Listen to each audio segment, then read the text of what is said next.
بسم اللہ الرحمن الرحیم۔ السلام علیکم۔ حضرت عمر رضی اللہ عنہ اور انصاف۔ حضرت عمر فاروق رضی اللہ عنہ کے دور خلافت میں ایک آدمی نے دوسرے سے زمین خریدی۔ بعد میں زمین کھودنے پر سونے کا خزانہ ملا۔ خریدار نے بیچنے والے سے کہا کہ یہ خزانہ اس کا ہے کیونکہ وہ اس زمین کا مالک ہے، لیکن بیچنے والے نے انکار کیا کہ یہ خزانہ اس کا نہیں بلکہ خریدنے والے کا ہے۔ دونوں یہ معاملہ لے کر حضرت عمر رضی اللہ عنہ کے پاس آئے۔ حضرت عمر رضی اللہ عنہ نے کہا کہ ایسا کرو کہ اپنی اپنی نیت کے بنا پر انصاف کرتے ہوئے یہ خزانہ اللہ کے لیے وقف کر دو تاکہ تم دونوں اللہ کی رضا حاصل کرو۔ دونوں نے خوشی سے ایسا ہی کیا۔ یہ واقعہ ہمیں انصاف، امانت داری اور اللہ کی رضا کے لیے قربانی دینے کی اہمیت کا سبق دیتا ہے۔ حضرت علی رضی اللہ عنہ اور امانت۔ ایک مرتبہ حضرت علی رضی اللہ عنہ کے پاس ایک شخص آیا اور ایک امانت دی اور کہا۔ حضرت علی رضی اللہ عنہ نے امانت سنبھال کر رکھ لی۔ بعد میں اس شخص کا انتقال ہو گیا اور اس کے بیٹے نے آ کر وہ امانت واپس مانگی۔ حضرت علی رضی اللہ عنہ نے اسے فوراً امانت لوٹا دی اور کہا کہ یہ تمہارے والد کی امانت تھی اور میں نے اس کو تمہارے حوالے کر دیا۔ یہ کہانی ہمیں سکھاتی ہے کہ امانت داری اسلام کا ایک اہم اصول ہے جس پر عمل کرنا ہر مسلمان کا فرض ہے۔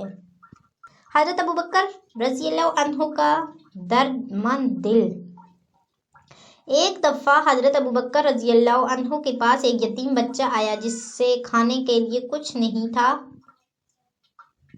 حضرت ابوبکر رضی اللہ عنہ نے اپنی قمیض کے دامن میں کھجوریں ڈالی اور بچے کو دیں۔ حضرت ابوبکر رضی اللہ عنہ نے کہا کہ یتیم اور محتاجوں کا خیال رکھنا ہمارے ایمان کا حصہ ہے۔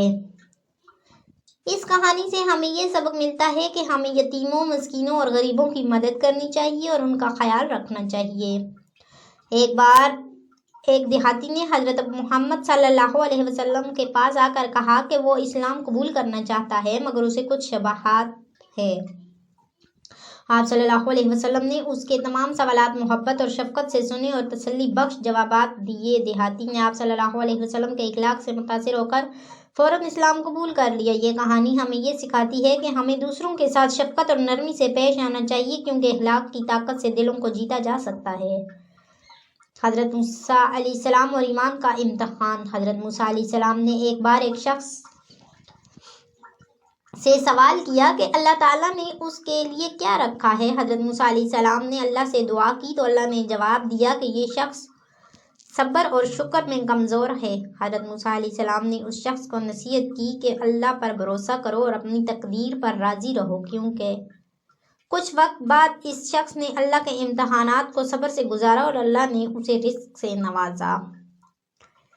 اس کہانی سے ہمیں یہ سبق ملتا ہے کہ اللہ پر بھروسہ رکھیں اور ہر حال میں صبر کریں۔ یہ کہانی ہمیں اسلامی اصولوں پر عمل کرنے، اخلاقی کردار کو مضبوط بنانے اور اللہ پر بھروسہ رکھنے کا پیغام دیتی ہے۔